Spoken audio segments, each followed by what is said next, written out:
What's up? What's up, my beautiful people? Y'all know what time it is. Welcome, welcome, welcome to Cocktails with Crystal L. On this edition, we are talking about something super interesting and not necessarily what we would usually dive into, but I promise you don't want to miss it. So, if we have not had the opportunity to meet before in these social media streets, my name is Crystal L. I am the creator of this little corner of the internet. I'm the founder of All Hair Academy, and my goal is to just help create more safe and inclusive beauty spaces so that people feel like they belong in our chairs. So, today we are talking about gaming. So what does gaming have to do with the beauty industry?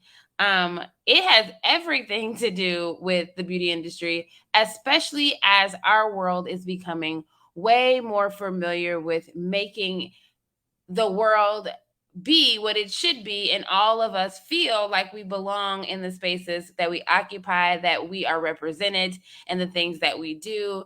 So for gaming, I don't know if you ever have dove into gaming, but I remember I'm not a gamer, full transparency. Hey, girls, curls. I'm not a gamer, full transparency. But I remember when my family wanted a Wii. So we got a Wii, and it was the first time that I was ever making myself a character. And I remember going in and being like, okay, there's about two different skin tones, right? Real light, real dark. There was no medium. And then the hair was so bad. I had a teeny weeny afro option or a very boxed straight hair option, but nothing that had any sort of shape or curl to it at all. So that is why we're talking about gaming today. I came across an article in Modern Salon. It is called The Project on a Mission to Give Black Gamers Better Digital Hair Options. Right? Like, if you don't game, this probably never crossed your mind. But I have friends who are really, really big gamers, and having their game portrayed as close to them as possible is something that is very important to gamers. But the gaming industry is notorious, right, for having, again, the terrible representation or lack of different hair shapes. Anything that has more texture to it than a little bit of a wave that ultimately looks like ramen noodles turned sideways. No shade. So, what this article talks about is that there's going to be a new program launching on Juneteenth of 2023 called Open Source Afro Hair Library. And the whole point of this, which is well overdue, is for Black gamers to have representation not just of different hair textures, but also different skin tones. Now, I don't know if you're a gamer or if you have children who are gamers, but I would love for you to drop me a heart, a thumbs up if you are a gamer or you have children who have experienced gamers or friends where when you go to pick out your emojis, the hair textures just aren't there. So you are totally lost. It looks like she said, the barista said that maybe that's the reason why she quit gaming. I mean, it's really interesting because when we do things, we want to feel like we belong there, right? So if I go on and every single time I go to create my Bitmoji or my person that represents me, there's nothing there, it's almost like, I don't know if this is something that I really want to be doing. So the really cool part about this open source library is they actually did the research. And this is one of the things that I want to talk about that's so important as we are giving our clients what they need to feel like they belong in our chair, that they are represented. They did research. So they actually found 6 different stylists across the country. I'm sorry, this is created by 6 different stylists. And they are looking at all of the evidence behind different shapes of hair. They are looking at different skin tones, different body types. They're making sure that this representation is not just one person's view, but multiple views put together to create an inclusive space. Hello, Curls by Susie. Thank you for joining. We're talking about gaming. So What else I find interesting now is when you game, there are lots of things that we can upgrade, right? We all know that we pay for the free services, and then when we go to get the upgrade, the premium, that is the only way that you can sometimes change your skin color, change your hair type, is premium. Now, how does that relate to the beauty industry? That relates when it comes to how we price ourselves, right? So there's been lots of talk in our industry about that. If you know how to do more textured hair, different hair shapes, that it is a premium thing. And I'm like, no, no, no, no. That's a basic foundational thing. So just like with gaming, it is 100% a basic foundational thing that you have representation. So when we think about how we price ourselves, if we're like, oh, now I know how to do curly hair, or now I know how to do coily hair, and we say, oh, now that's going to be a premium price because I am now doing something special. It should not 100% be a premium price. Should be the basic bare minimum of what you do, because that is the foundations of who we are as hairstylists. And it comes back to the same thing: is why would I pay an additional fee for hair that looks like mine and millions of other people in the world as an upgrade?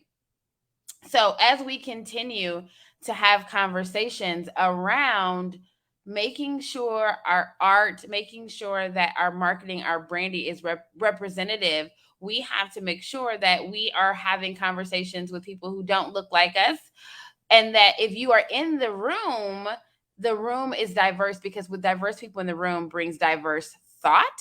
And that is one of the things that this article talks about. It actually says that there hasn't even been design around making sure that there are different skin tones. So really the gradient of skin tones has been, for people of color, has been three, right? So it's the light, the medium, and the dark. And we know that all of us have a variation within our skin tone. So when we're making our branding, when we think about our marketing, we want to make sure that we have a variation of the people that we represent. We have a variation of body size. We have a variation of hairstyles. We have a variation of background. One of the things that I always talk about is that people always say, oh, I want someone who has this, and this.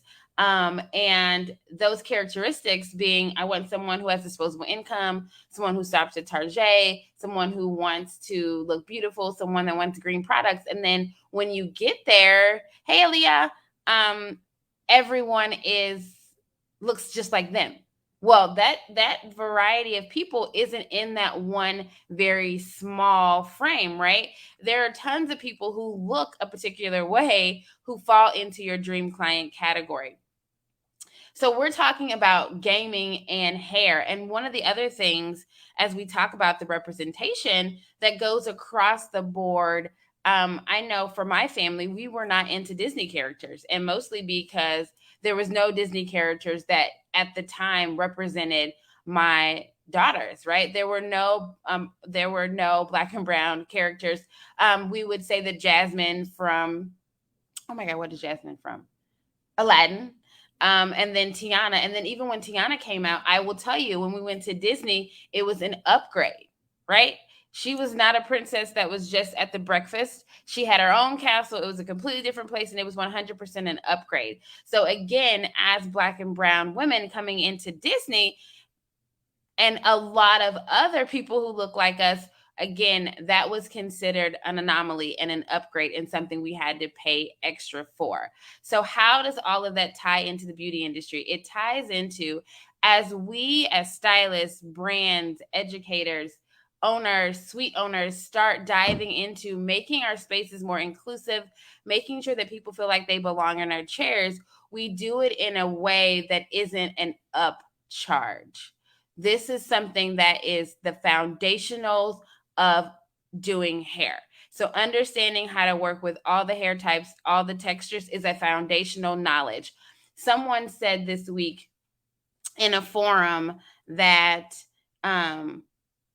it takes way more work for a beauty school to be able to have textured mannequins, or have people who come in with hair that is a variety. And I would beg to say that, yeah, it might take a little bit of work, but at the end of the day, that stylist is going to be prepared to go out into the world and have an option to do whatever they want.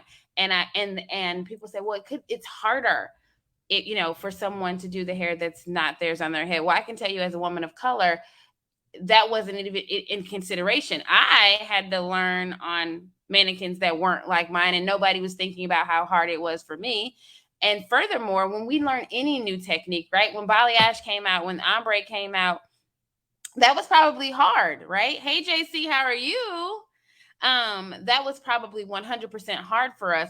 But what did we do? We actually did the work, practiced, learned it, got better at it, and then it was no longer hard for us. So the foundational things that people claim to be hard because it's not what you were taught in beauty school, I'm just going to call BS on that. And if you want to be at all relevant, and I'm going to say that again, at all relevant in the next 10 years, your skill set, your language, your brand has to shift in order to make sure that you are around, and also to make sure that you are not creating a harmful space without even knowing it. So this week I have been hanging out in Austin, Texas. So this is the first time that I have ever been to Texas.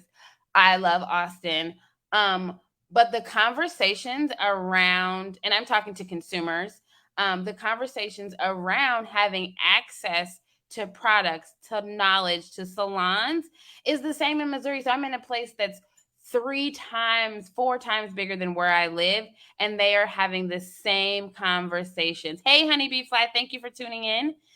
So it's going back to, we have to continue to do the work for accurate representation, not just in our suites, not just in our salons, but also in our gaming communities, also in any sort of digital representation, thinking about the different hair types, different textures, different shapes, different body sizes, different backgrounds.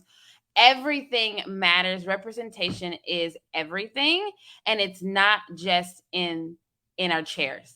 So, as hairstylists, you can be on the forefront of making a difference as you go out and branch into doing other things, as you branch into getting education, as you branch into consulting. One of the things that I'm consulting on is in an industry that has nothing to do with the beauty industry, but they are representing diversity. And as they're picking models and hiring people, they want to make sure that everyone is represented.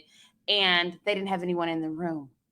And so they were intentional about finding people in the room who could give a perspective that was different than theirs and had a little bit of knowledge about what people are looking for. And one of the things that I want to say is that so often we've been told that making sure that minorities are represented, well, it's actually minoritized people, because now it's Black and brown people are actually the majority. So as we step into the future, in our chairs, in our suites, in our gaming, in our community, we have to be aware of the importance of making safe and inclusive spaces. So I know today we are talking about and around better digital hair in the beauty industry. I'm sorry, in the gaming industry. And I don't know if you're a gamer. And I don't know if you are familiar with the lack of Bitmoji's hair.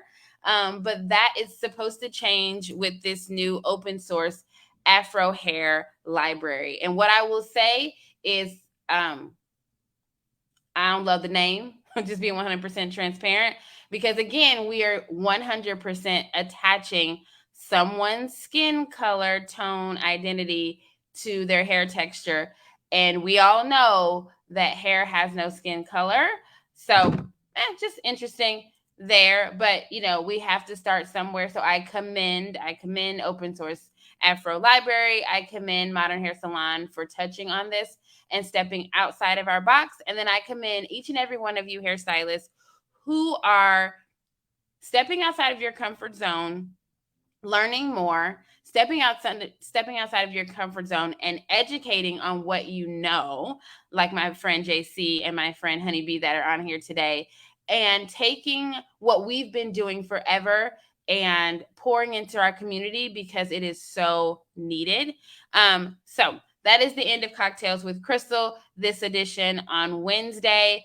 I would love to know your thoughts and comments behind if you're a gamer or not. And are you super excited about seeing more shapes when you're going to pick out your digital character?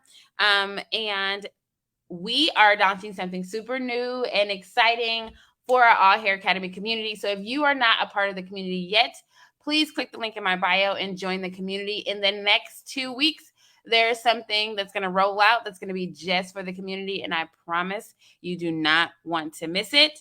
In the meantime, in between time, remember, every day is a new opportunity to slay. Peace and love, y'all.